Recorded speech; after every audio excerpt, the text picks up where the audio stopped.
세종 충남대병원에 24시간 소아 전문 응급 의료센터가 설치돼 운영에 들어갔습니다.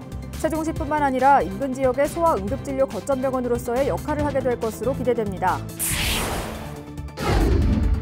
아산시가 도로변 주차 문제가 계속되고 있는 풍기북로 인근에 임시 공영주차장을 조성하기로 했습니다. 다만 시민의 안전을 고려해 주정차 단속도 필요해 보입니다. 이른 개화로 배농가가 비상입니다. 지금 인공수분을 하지 않으면 한해 농사를 망치기 때문인데 가뜩이나 부족한 인력난이 더 심하다고 합니다.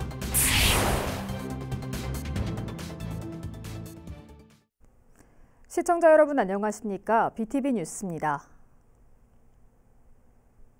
세종시에서 어린 자녀를 둔 부모들에게 무척이나 반가운 소식이 하나 생겼습니다.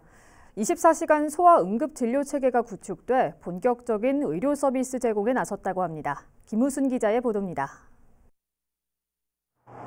세종시 도담동에 있는 세종 충남대병원. 이곳 일반 응급실 옆으로 소아 전문 응급실이 설치됐습니다. 세종시 최초의 24시간 소아 전문 응급 의료센터입니다. 충남대병원은 지난해 12월 보건복지부로부터 조건부 지정을 받고 기준에 따른 시설 공사를 거쳐 최근 최종 승인을 받은 후 12일 자정부터 정식 운영에 들어갔습니다. 이곳엔 소아 응급 환자 5개 병상을 비롯해 중증 소아 응급 환자 병상과 소아 음압 격리 병상, 그리고 일반 격리 병상이 각각 1개씩 설치되어 있습니다. 아울러 소아 전용 제세동기와 인공호흡기, 이동 환자 감시 장치 등의 필수 의료 장비도 갖췄습니다. 24시간 소아 응급 환자를 진료할 전문의 6명과 간호사 10명 등 전담 의료진도 갖췄습니다. 이로써 이제 세종에도 보다 전문적이고 안정적인 소아 응급 진료 체계가 구축됐습니다. 소아응급 의료는 아이들의 생명과 직결되는 필수 의료 분야 아니겠습니까? 소아 인구가 많은 세종시에 꼭 필요한 상황이었는데 이번에 지정을 받게 돼서 저 또한 매우 기쁩니다. 잘 운영해서 세종시뿐만 아니라 인근 지역의 소아응급 진료 체계는 물론 거점병원으로 역할을 할 수 있도록 최선을 다하겠습니다. 한편 최근까지 서울 지역 3곳을 비롯해 전국 8개 의료기관이 소아 전문 응급 의료센터로 지정 운영돼 오다 이번에 세종 충남대병원과 인하대학교 등 2곳이 추가돼 전국에 모두 10곳 센터로 늘었습니다. BTV 뉴스 김우순입니다. 크로아티아 제2의 수도 스플리트시 대표단이 지능형 도시를 시찰하기 위해 세종시를 찾았습니다. 최민호 세종시장과 이비차 풀약 스플리트 시장은 면담을 갖고 두 도시 간 지능형 도시와 교통정책, 디지털 행정 등 분야별 협력관계 구축 방안을 논의했습니다. 면담에 앞서서는 지능형 관제 시스템을 활용해 각종 재난과 범죄에 효과적으로 대응하는 스마트 안전도시 시스템 시찰을 위해 도시통합정보센터를 방문하기도 했습니다. 천안시는 지난 11일 새벽 자동차세 등 상습 체납 차량에 대한 일제 단속을 벌여 모두 446대의 번호판을 영치했습니다. 이들 차량의 체납액은 1억 1,500만 원으로 체납액을 납부해야 번호판을 돌려받을 수 있습니다. 시는 번호판 영치에도 체납액을 내지 않는 차량에 대해선 향후 강제 견인과 공매 처분 등을 시행할 방침입니다. 아산시가 도로변 주차 문제를 겪고 있는 풍기북로 인근에 임시 공영주차장을 조성하기로 했습니다. 하지만 주정차 금지구역 지정은 고려하고 있지 않아서 고질적인 주차 문제가 해결될 수 있을지는 미지수입니다. 보도에 김장섭 기자입니다. 아산 풍기북로입니다. 도로변에 주차 차량이 빼곡합니다. 차로를 구분하기 힘들 정도로 중앙선도 있으나 마납니다. 일반 승용차는 물론 대형 차량과 캠핑카까지 주차돼 있다 보니 지나다니는 주민들은 불안하기만 합니다. 시야가 가려지고 이러니까 밤에 조금 위험하잖아요. 애기들 키우는 입장이니까. 고질적인 주차 문제가 계속되면서 아산시가 인근 유유지를 소유자의 동의를 받아 임시 공영 주차장으로 조성하기로 했습니다. 이번에 조성되는 임시 공영 주차장의 주차 면수는 승용차 기준으로 약 80대 규모입니다. 이번 달 말까지 공사가 진행될 예정으로 시는 장기 주차를 방지하기 위해 높이를 제한하는 시설도 설치할 계획입니다. 최대한 주차 난 지역을 대상으로 그러니까 빈 땅이 좀 많잖아요. 그런 것들 소유자분하고 협약을 맺어가지고 그러니까 시민들 좀 편의를 위해가지고 저희가 조성 중에 있는 거고요. 문제는 대형 차량들입니다. 주차 차량들의 절반 가까이가 공영 주차장 이용을 못하는 버스와 화물차, 카라반 등으로 지금처럼 도로변 주차가 계속될 수밖에 없습니다. 여기에 해당 도로가 주정차 금지 구역으로 지정돼 있지 않다 보니 단속도 어려운 상황입니다. 이해 시는 밤샘 주차 등에 대해서 관련 과와 협의해 지도와 계도를 진행하겠다고 답변했지만 주정차 금지 구역 지정은 고려하지 않으면서 한계가 있을 수밖에 없습니다. 고질적인 도로변 주차 문제와 안전을 위해 임시 공영 주차장 조성에 나선 아산시. 두 마리 토끼를 잡기 위해서는 단속과 계도 등 적극적인 행정 조치가 필요해 보입니다. BTV 뉴스 김장섭입니다. 벚꽃이 지고 이제 하얀 백꽃이 만발했습니다. 지금이 인공수분 적기인데 때이른 개화 시기로 농가들이 애를 먹고 있습니다. 부족한 일손을 돕기 위한 봉사활동 현장을 송용환 기자가 다녀왔습니다. 예년보다 백꽃이 일찍 피었습니다. 그러나 하얀 꽃을 바라보는 농민들의 마음은 무겁기만 합니다. 열흘이라는 짧은 기간 안에 화접을 마쳐야 하지만 일손은 턱없이 부족합니다. 고령화 사회로 접어들었기 때문에 그리고 젊은 사람들은 이렇게 어려운 일을 외부에서 하는 일을 잘 기피하는 형상이 있어가지고 그 문제가 좀 어렵습니다. 지금 미처 준비도 하기 전에 이렇게 개화된 상태라 이렇게 바쁘게들 지금 온 집안 식구들도 동원하고. 그렇다고 벌이나 나비로 인한 자연 화접은 기대하기 어려운 상황. 드론과 같은 각종 장비도 동원해봤지만 아직까진 사람 손을 이용한 인공수분이 가장 효과적입니다. 저희가 이제 화접을 좀 편리하게 위해서 드론이라든지 그다음에 꽃잔치라든지 그다음에 러브터치 기계화를 지금 추진 중에 있으나 착과율이나 그다음에 상품화율 같은 게 좀 많이 저조해갖고 좀 고심 중에 있습니다. 부족한 인력은 봉사활동으로 메우고 있습니다. 천안시청과 농협 등 각 기관단체에서 해마다 1000여 명이 자원봉사에 참여하고 있습니다. 110여 년 천안배의 명성을 잇기 위해서입니다.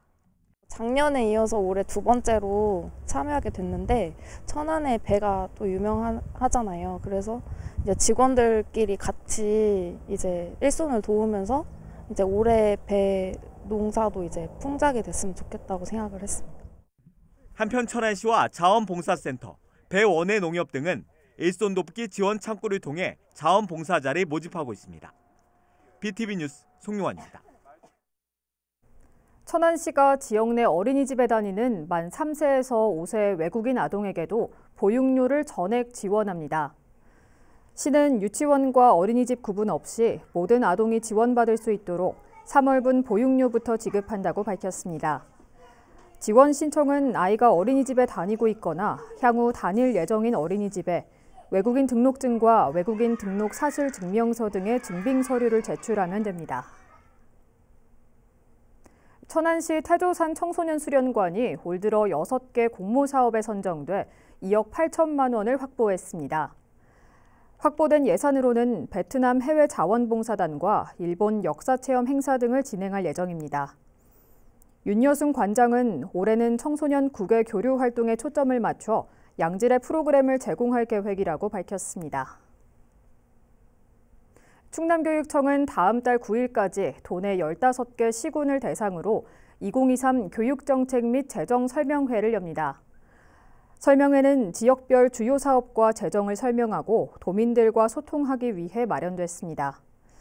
아산은 다음 달 4일 오전 10시 충남과학교육원에서, 천안은 같은 날 오후 2시 30분 학생교육문화원에서 진행됩니다. 대한적십자사 충남지사는 다음 달 19일까지 전국 초중고 재학생 또는 청소년을 대상으로 RCY 100일장 및 그림 그리기 온라인 공모전을 엽니다. 공모 주제는 꿈과 희망을 심어준 스승의 사랑이며 운문과 산문, 그림 3부문으로 진행됩니다. 작품은 적십자사 홈페이지를 통해 접수하면 되고 교육부 장관상 등 총 108편을 선정해 시상할 예정입니다.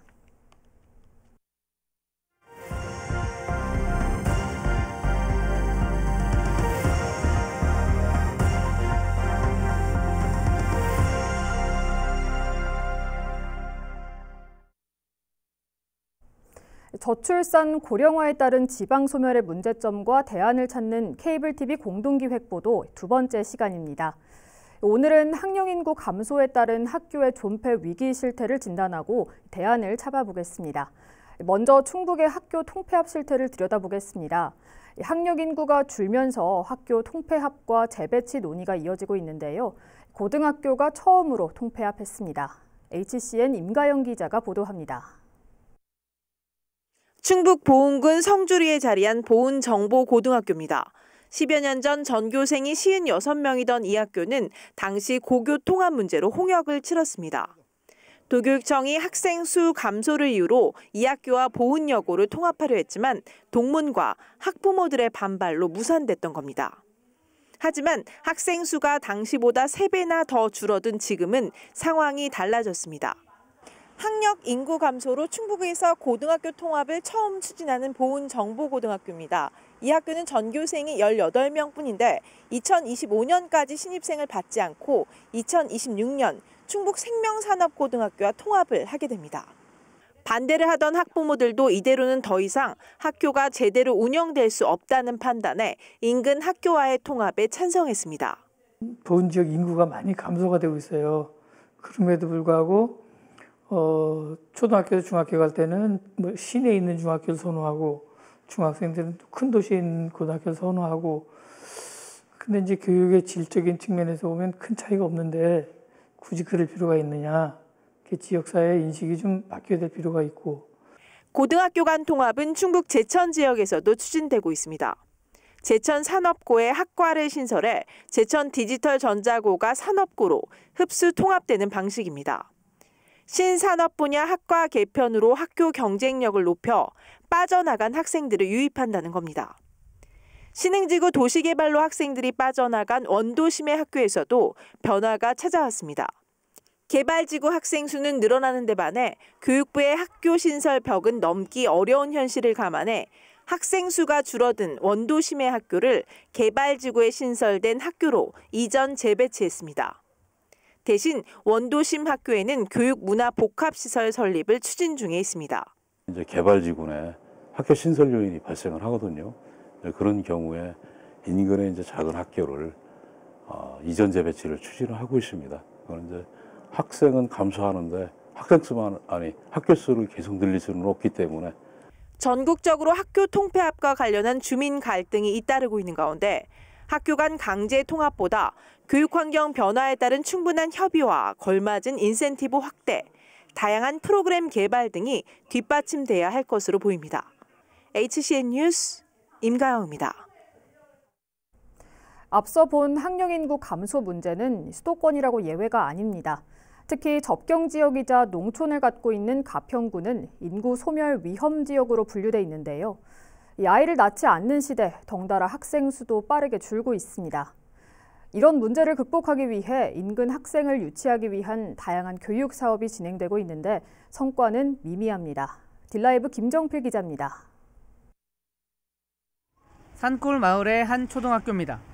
교통 불편을 해결해주는 학교 버스 2대가 있습니다. 교실에서는 정교사와 어깨동무 학습 도우미가 수업을 함께합니다. 학생들이 10명 남짓이라 맞춤형 지도가 가능합니다. 수업 시간에 도우미 선생님이랑 또 정규 선생님이랑 같이 수업을 진행하면서 아이들의 부족한 부분들을 채워주고 있습니다. 그래서 학부모님들의 만족도가 높습니다. 도우미는 가평교육지원청이 학령 인구 감소에 따라 만든 정책 사업 중 하나입니다. 학력 향상을 위한 지원과 함께 미술작품 전시회를 비롯해 댄스와 연극 발표를 위한 축제도 지원하고 있습니다. 또 천혜의 자연을 활용한 생태체험 교육 프로그램도 활발하게 운영되고 있습니다. 가평교육은 물, 별, 숲, 생태, 환경 교육을 하고 있습니다. 서울보다 면적이 넓은 가평에 인구가 적고 산계에 있는데요. 생태 환경 교육과 문화예술 교육이 어우러지는 그러한 교육을 준비해서 진행하고 있습니다. 그럼에도 인구가 줄면서 학령기 아동 감소 추세는 계속되고 있습니다. 한때 7만 명이 넘었던 가평군 인구는 2018년 6만 4천 명이 무너졌고 지금은 6만 3천 명 선도 위협하고 있습니다. 2018년 이후 초등학생은 5년 동안 276명이 줄었고 중학생과 고등학생까지 꾸준하게 줄고 있습니다. 초등학교 학생 수 감소로 10개 학교가 폐교를 했고 현재 분교 3개를 포함해 16개 학교만 남았습니다. 가평군도 인구 감소와 지방 소멸을 막기 위해 다양한 아이디어를 짜내고 있습니다. 아이디어 공모전을 통해서 저희 가평군 지역 여건에 맞는 사업을 발굴하고자 하고요. 지방 소멸 기금을 통해서 저희 지역 여건에 맞는 사업을 발굴하려고 하는데요. 가평군 부서 16개 사업이 저희한테 들어와 있습니다. 5개년에 맞춰가지고 사업을 진행할 예정입니다. 그동안 중앙과 지방 정부는 출생률을 높여 인구를 늘리는 다양한 정책을 시행했지만 인구 감소는 멈출 줄 모릅니다. 텔레비전 뉴스 김정필입니다. 지금부터는 학령인구 감소 문제에 대한 해법을 살펴보겠습니다. 폐교 위기에 내몰린 학교가 있는가 하면 신도심은 과밀로 고민이 크기도 한데요. 학생이 너무 많아도 또 너무 작아도 교육의 질이 떨어진다는 건 매한 가지 문제입니다. 도농 복합 지역인 부산 기장군에서는 이 문제를 해결하기 위해 작은 학교 자유통합구역이라는 제도가 도입됐습니다. 지난해 성과가 나타나서 올해는 정책이 더 확대됐다고 하는데요. 어떤 정책이고 또 어떻게 성과가 났는지 LG 헬로비전 안수민 기자가 취재했습니다. 부산 기장군에 있는 두 곳의 초등학교. 차로 15분 거리에 있지만 학생 수는 딴판입니다. 한 곳은 전교생이 1000명에 이르지만 다른 한 곳은 80명에 불과합니다. 신도시와 어촌마을이 함께 있는 지역의 특성 때문에 인접한 학교지만 극명한 차이가 나타나는 겁니다. 과밀학교는 학생 수를 분산하고 폐교 위기에 처한 작은 학교는 살릴 수 있는 방법이 없을까? 대책으로 도입된 것이 작은 학교 자유통합구역입니다. 작은 학교 자유통합구역으로 지난 2022년부터 정관 신도시와 일광 신도시 지역에 큰 학교 8곳과 작은 학교 6곳이 지정됐습니다. 큰 학교 학생들은 주소지를 이전하지 않아도 작은 학교로 입학할 수 있습니다. 단 작은 학교 학생이 큰 학교로 가는 건 불가능합니다. 지난해에는 37명, 올해는 42명이 큰 학교에서 작은 학교로 옮겨갔습니다. 현재 작은 학교 전교생의 절반 이상은 이렇게 유입된 학생들입니다. 학생 수 증가를 통한 작은 학교 및 지역사회 활성화, 일광 지역 초등학교 과대 과밀 해소, 학생의 학교 선택권 확대를 통한 교육 만족도 향상이 기대됩니다. 작은 학교는 상대적으로 체험학습을 비롯해 문화와 예술 분야 등 학교만의 특화된 교육과 가족적인 분위기가 장점입니다. 이런 학교를 선호하는 학생과 학부모들은 주소 이전 등의 까다로운 절차 없이 원하는 학교로 갈 수 있게 돼 선택의 폭이 넓어졌습니다. 1학년부터 6학년까지 많은 활동을 같이 하는 활동들이 많아요. 마켓데이라든지 아니면 수학여행을 같이 4, 5, 6학년이 간다든지 같이 돕고 배려하고 하면서 정말 작은 사회를 여기에서 배우는 거예요. 작은 학교 자유통합구역 정책에 대한 만족도 조사에서 해당 지역 학생 97%, 학부모 94%가 만족한다고 응답했습니다. 헬로티비 뉴스 안수민입니다. 인천의 한 섬마을에서는 학령위기를 극복한 좋은 사례를 찾아볼 수 있습니다. 폐교 위기에 내몰렸던 고등학교가 학생들로 북적인다고 하는데요. 주민들의 아이디어로 창단한 야구부 덕분입니다. 올해 야구부 졸업생 중 대다수가 대학에 진학할 만큼 좋은 성과를 내고 있습니다. 섬 주민과 학생들이 함께 꿈을 키워가는 섬마을 학교를 김지영 기자가 다녀왔습니다.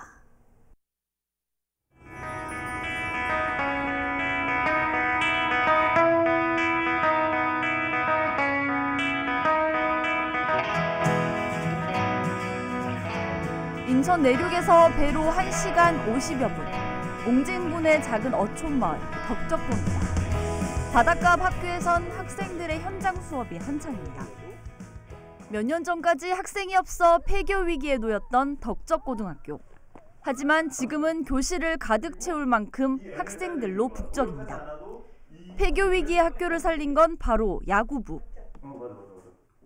지역 주민들은 학생을 늘릴 방안으로 야구부 신설을 생각했고 직접 행동에 옮겼습니다. 애들이 이게 함성도 지르고 전체 주민 이 동네 주민만 해도 되게 좋아하시죠. 야구부 버스 왔다 갔다 하고 그러니까 학교가 존속이 돼야지. 어디고 학교가 없으면은 그 도시는 저기 되는 거 아니에요? 현재 덕적고 야구부는 모두 29명. 덕분에 학교 전교생 수도 2년 전 14명에서 38명으로 3배 가까이 늘었습니다. 섬이라는 게 뭐 도시와는 달리 좀 PC방, 노래방 아무것도 없이 오직 운동만 할 수 있는 그런 환경인 것 같아가지고 남은 고교 야구 생활 집중해서 운동만 할 수 있는 데로 오게 된 것 같습니다. 도시 운동부에 비해 규모가 작은 만큼 각 선수들에게 다양한 기회가 주어지는 것도 장점입니다. 기회를 많이 받을 수 있고 아무래도 시합을 많이 뛸 수 있다 보니까 그게 가장 큰 장점인 것 같습니다. 의미 있는 성과도 내고 있습니다. 덕적고는 지난해 출전한 고교 야구 전국대회에서 창단 1년 만에 16강에 올랐습니다. 특히 올해 졸업한 9명 가운데 7명이 대학 야구부에 진학했습니다. 야구 가고 싶어서 이 어려운 선택이 여기 큰 결심 아니면 덕적고에 못 들어와요. 여기 팀 분위기가 우리가 서로 이렇게 뭉쳐야 어떤 원팀이 될 수가 있고 또 원팀을 중요시하고 있고요. 선수들이 그런 분위기에 잘 따라주고 있습니다. 야구부 창단 이후 다시 아이들의 웃음소리가 들리게 된 섬마을. 폐교 위기를 극복한 좋은 사례가 되고 있습니다. BTV 뉴스 김지영입니다. 이어서 우리 지역의 구인구직 정보를 알려드립니다.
천안시 태조산 청소년 수련관이 올 들어 6개의 공모사업에 선정됐다는 소식 전해드렸는데요.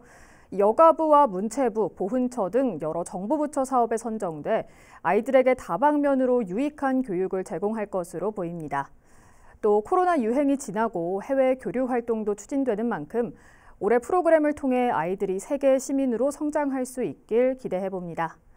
이상으로 BTV 뉴스를 마칩니다. 시청해주신 여러분 고맙습니다.